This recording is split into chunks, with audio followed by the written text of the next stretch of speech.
नमो नमः छात्र. आज आपण इयत्ता 8वीचा दुसरा टॉपिक जो आहे कह का किम हा आपण बघणार आहोत. तो चित्रांच्या सहाय्याने आपण समजून घेणार आहोत. तर कह का किम हे जे शब्द आहेत ते प्रश्नार्थक शब्द आहेत, म्हणजेच WH वर्ड्स आहेत. त्यातील पहिला वर्ड आहे कह, जो मुलासाठी वापरला जातो, मेलसाठी वापरला जातो. त्याचं उदाहरण आपल्याला दिलेलं आहे कह धावती. कह धावती यामध्ये बघा, खाली तुम्हाला दोन चित्र दिसत आहे. त्या चित्रामध्ये खाली एक मुलगा पळताना दिसत आहे आणि पुढे दुसरा जो चालताना दिसत आहे. तर याच्यामध्ये दोन क्रिया घडलेल्या आहेत. एक पळण्याची म्हणजे धावण्याची क्रिया आहे आणि एक चालण्याची क्रिया आहे. तर या दोन क्रियांना काय म्हणतात? तर पळण्याच्या क्रियेला म्हणतात धावती आणि चालण्याच्या क्रियेला म्हणतात गच्छती. गच्छती म्हणजे जाणे. तर कह धावती हा जो प्रश्न आहे हा मुलासाठी विचारला आहे, म्हणून कह वापरलेला आहे. कह धावती योगेशः धावती. मुलाचं नाव योगेश सांगितलंय म्हणून योगेशः धावती.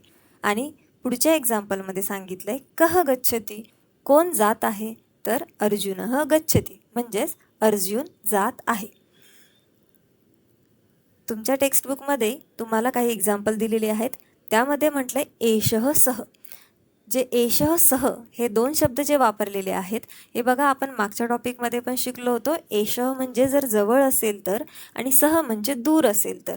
त्यामध्ये एषः असीमः, एषः चलती. आता एषः म्हणजे काय? हा असीम आहे. एषः चलती हा चालत आहे. कह चलती, आपण जो टॉपिक बघत आहोत प्रश्नार्थकचा, त्याचा प्रश्न विचारलाय कह चलती. कोण चालत आहे? तर एषः असीमः चलती. हा असीम चालत आहे.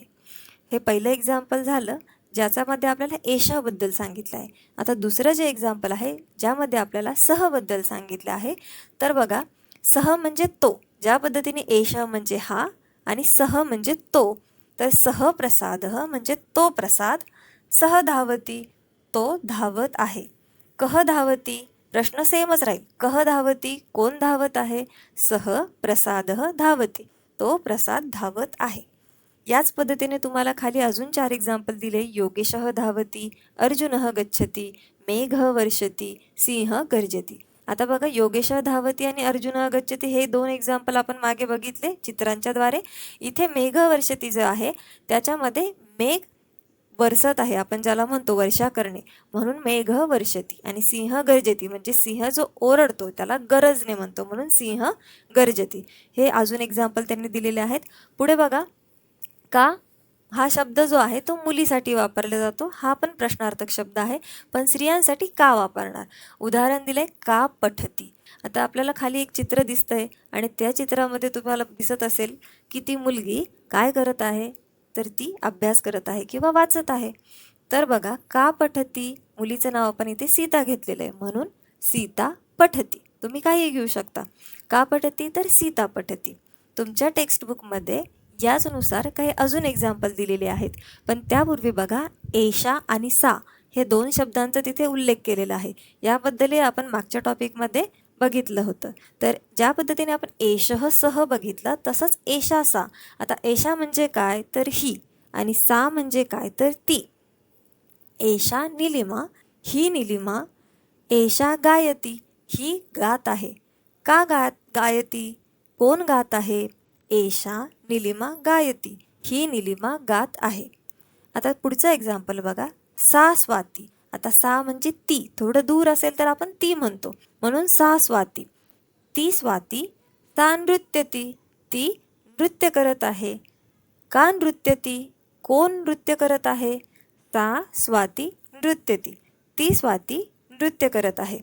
अशा पद्धतीने इथे एषा आणि सा याचे एक्झाम्पल्स दिलेले आहे आणि दोन्ही याला प्रश्नार्थक शब्द हा काच असणार आहे. पुढे बघा, किम.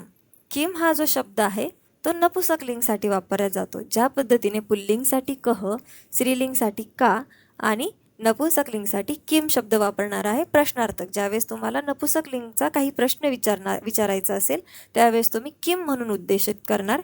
त्यापूर्वी बघा, एतद आणि तद हे दोन शब्द वापरलेले आहेत. जसं आपण एषः सह बघितलं, एषा सा बघितलं. आता एतद आणि तद हे नपुंसकलिंगसाठी वापरणार आहोत. तर एतत् फलम म्हणजे हे फळ. एतत् पतती, हे पडत आहे. किम पतती, काय पडत आहे? एतत् फलम पतती, हे फळ पडत आहे. बघा एक वृक्ष दिलेला आहे आणि त्या वृक्षापासून फळ पडताना दिसत आहे. पुढचं एक्झाम्पल बघा.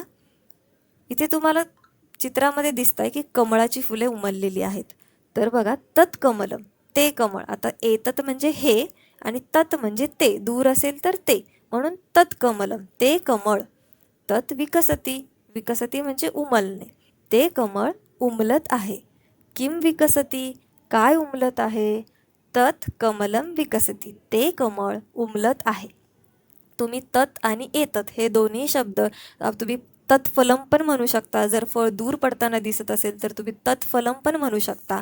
आणि जर कमळ तुम्हाला जवळ उमलताना दिसत असेल तर तुम्ही एतत् कमलम पण म्हणू शकता. फक्त जवळ काय आहे आणि दूर काय आहे ह्या गोष्टी तुम्हाला ओळखता आल्या पाहिजे. तुम्हाला जर हा टॉपिक कळला असेल तर तुम्हाला आपण काही प्रश्न ठेवलेले आहेत ज्याची तुम्हाला उत्तरं द्यायची आहेत आणि ती उत्तरं तुम्ही कमेंट बॉक्समध्ये मला नक्की कळवा. तुमच्यासाठी वरती जो प्रश्न दिलेला आहे, कह धावती, कह गच्छती, किम अस्ति, कह गर्जती, हे याची उत्तरं तुम्ही वन वर्डमध्ये देणार आहात. आणि खाली रिक्त स्थानम पूरयत जे आहे म्हणजेच फिल इन द ब्लँक्स जे आहे याच्यामध्ये तुम्हाला जे फिल इन द ब्लँक्स तुम्हाला करायचं आहे त्याच्यामध्ये कह, का आणि किम या 3 शब्दांपैकी कुठला शब्द योग्यपणे बसतोय हे तुम्हाला सांगायचं आहे.